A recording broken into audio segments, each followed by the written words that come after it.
doing today? My name's Eric. As always, I want to thank you for taking a couple minutes and checking out my video today. On this episode of Smo'King, I'm going to show you how to make sausage and cheesy potatoes in your Instant Pot. Now we're in middle of summer. It's very hot today. The sun is blaring. There's not a cloud in the sky. And I didn't want to be outside doing something on my grill or on my smoker or even on my Blackstone, because I don't like the heat. So I'm bringing you another quick and easy recipe that you can do inside from the comfort of your own house with the air conditioning going.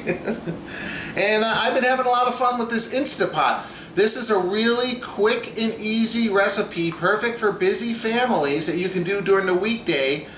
You know, when everyone comes home, and really from start to finish it's around a half hour. So pretty quick, pretty easy to do, and very tasty. So basically what we got here, I have some Yukon Gold potatoes. You don't have to use the gold ones. You can use red potatoes, you can use russet potatoes. That's what I happen to have on hand, so that's what I'm using. I have some of the pre-cooked smoked sausage. This is from Farmer John. This is actually their Polish sausage, but you can use any kind of, you know, Hillshire Farms, or, you know, any kind of the stuff you find at the supermarket, the rope sausage even. That's already pre-cooked, smoked, that you just have to heat up. We got some chicken broth. I got a can of corn. You can put some peas in it if you want, or some other things. Salt and pepper, a couple other spices, and that's about it. We're going to throw everything in here. This only cooks for a total of 3 minutes. 3 minutes, okay? Then you're going to let it kind of do a natural release for 10, and then you stir it up, and dinner is served. So how easy is that? So stick around. I'm going to show you how to cook this step by step. Let's get cooking.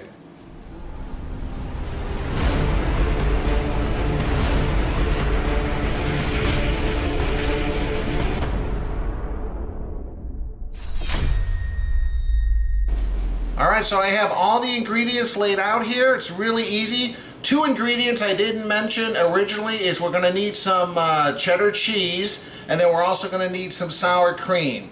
But that we're going to stir in at the end of the recipe, okay? So the first thing we're going to do is we're going to take a cup of chicken broth, and we're going to pour it into the Instant Pot. And then we're going to put in all the spices. I'll leave the exact measurements down below. So we got some salt. We got some ground black pepper. We got some garlic powder and onion powder. And then what I do here before I add the rest of the ingredients is I just give it a good stir. Make sure all those dry ingredients are incorporated in that liquid. Just like so.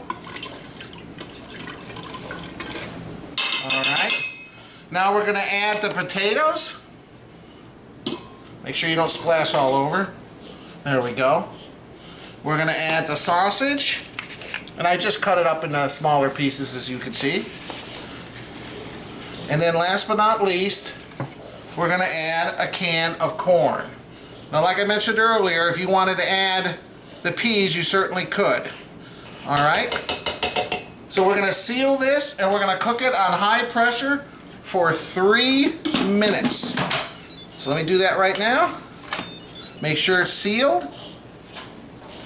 We'll come down here. Pressure cook. Let's see, we'll do 3 minutes. And there we go. We'll be back in a little bit. Alright, while that's cooking, time for a drink review. I'm having something from a local brewery here. Four Sons Brewery. They're out of Huntington Beach, California. The Great One Imperial Indian Pale Ale. And this is a whopper. 9.9% alcohol. Woo! That's pretty strong. So that's what I'm having. And this is my daughter, Ava Grace. Say hi. Hi. And she's going to be trying something. She's going to be trying Bolt House Farms Mango Pineapple Colada. Says it has a creamy tropical taste. It's a fruit juice smoothie. I forgot to tell you what I was having as a drink for dinner. Yeah, see, that's what you're having. Where did you get that at Rite Aid? No, I got that at Stater Brothers. Oh, well, guys, Mommy went to Rite Aid today. Earlier. Oh, this looks good. Yeah. banana stuff. Oh, look how thick it is. You've had stuff that was pina colada flavor before, haven't you? Oh yeah, remember that? It's like pineapple coconut. Wait, I had something pineapple. Yeah, but it was a Naked different. juice It was a naked thing? juice. This is called Bolthouse Farms. So this is a different company. See? All right, and here's mine. Coconut, cup of pineapple, cup of mango, and banana. And mango too, huh? Like this. All right. Yeah. She's a good reader. Thank you. All right. Well, hang on. Just wait till I get mine poured. 12-ounce can into a pint glass. Oops. Nice big head. All right. As always, guys, I appreciate you watching my video. Thank you. Cheers. Let's take a smell. I have to say, I bought a 6-pack of this, so I've had it before. And the smell, it's not very powerful. In fact, when you first smell it, I just smell like a slight fruit presence, you know? Like maybe something tropical orange, maybe a little mango, kind of like what she's having. But I don't smell any hops, which is surprisingly, because it's very hoppy. Anyway, cheers, Ava Grace. Okay. And again, cheers to our viewers. Thanks for watching. Oh yeah. Cheers to the viewers. Okay, let's take a sip, see how we like it. Yeah. It's got a good flavor profile, but it is hoppy.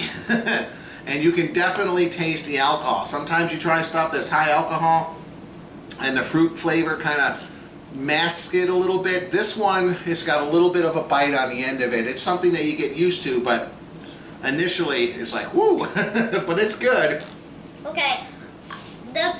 The more part I can taste is the coconut, and the coconut Look over is the camera, really, really good, and I just love that part. Oh, so you taste coconut the most? Yeah. Yeah, and you love that the best? Yeah. So how do you compare this Bolthouse Farms colada versus Naked Juice I love colada? that. You like this one better? Yeah. Oh, wow. That's saying something because she really loves the Naked Juices. Wow. Well, let's see. Where's this made? Bolthouse. Let me see. Does it give me an idea? Bakersfield, California. Wait, Bakersfield, where Aunt Britt lives? Where Aunt Britt lives. Yeah, Monica's sister lives in Bakersfield. That's several hours north of us here. That's far away. Yeah, it's pretty far away, but okay.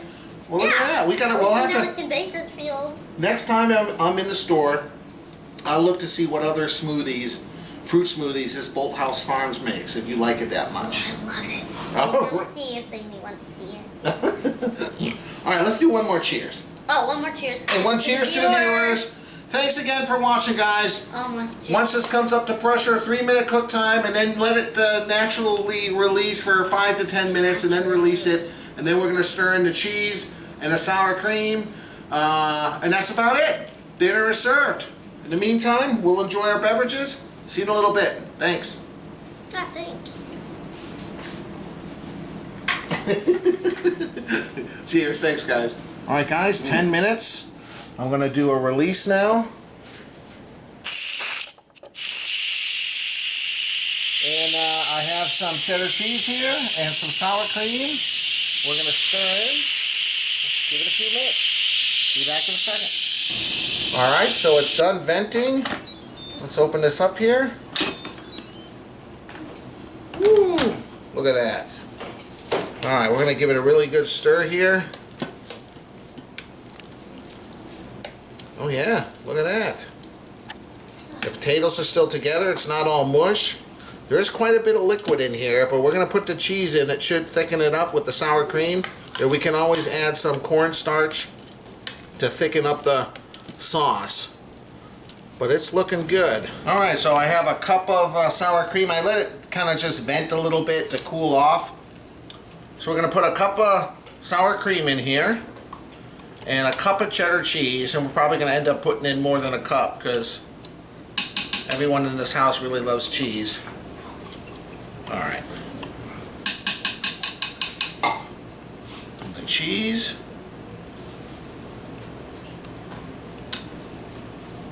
All right. Give this a good stir. Try to incorporate all this.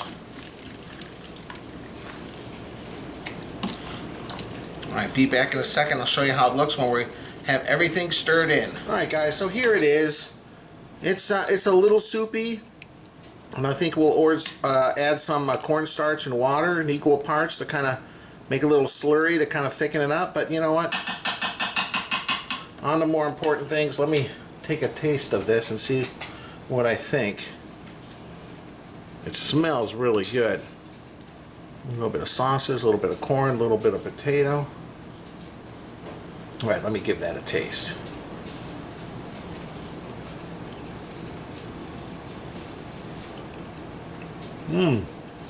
Wow.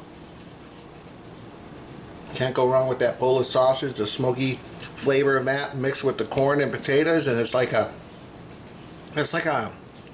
creamy soup. But you know what, we'll thicken it up a little bit. I can eat it just like this, no problem at all. But yeah, we'll thicken it up a little bit. Be back in a second. So we're putting a little slurry in there. Equal part cornstarch to equal part cold water. And now we're just going to kind of... I did like 2 tablespoons. Yeah, stir that in to kind of thicken it up.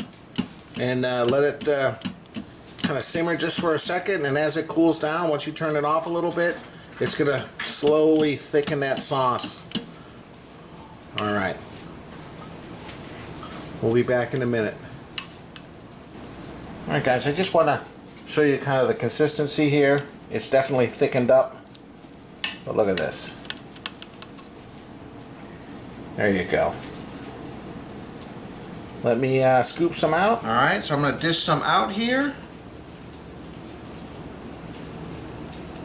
Ooh, it's very thick now. And yeah, you know what? Serve this with some, you know, any kind of vegetable, maybe broccoli or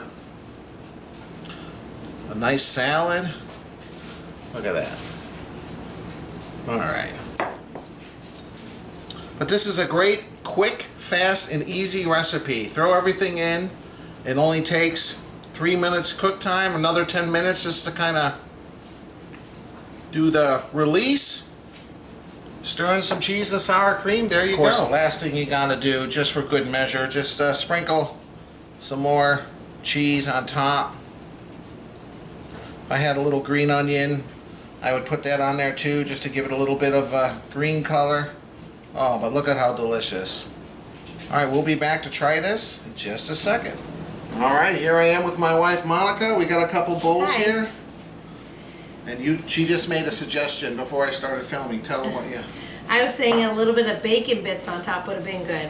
A little crumbled bacon. That would have been good. But it's okay, it smells delicious. It's right? nice and thick now, yeah. It's perfect. This is like... But like I said, you could add like peas or, you know, I don't know, what other kind green of... beans? Green beans? Yeah. Yeah, that would work too. Even asparagus, if you want to do. Tastes like a good potato cheese soup with that smokiness of the smoked sausage, or in our case, Polish sausage. But now that we thickened it, it's more like a casserole or a stew or... Yeah, it's like a stew. It's really good. This is good for a cold day, actually. And you saw how easy it was to throw together. I mean... You could also add peas. I was just thinking peas. That's what I said. What was the other thing? Oh, sorry. And then the other thing was broccoli. I was thinking broccoli would be good. Well, it's really good. Very good, very hearty, and it would be good definitely on a cold day as well. As always, guys, I appreciate you watching my video. If you like it, please hit the like button. I would love it if you would consider subscribing. And I'll leave a link above to my website, ericsmokingbbq.com, and we'll see you next time. Thanks for watching. Bye, guys. Oh, even carrots. Yeah, carrots would work. Yeah. A little bit of onion. Celery. Celery. Like I said, we just keep changing it, but this is a good foundation. It is. So good. Wow. It is good. Well done, Daddy. Thank you.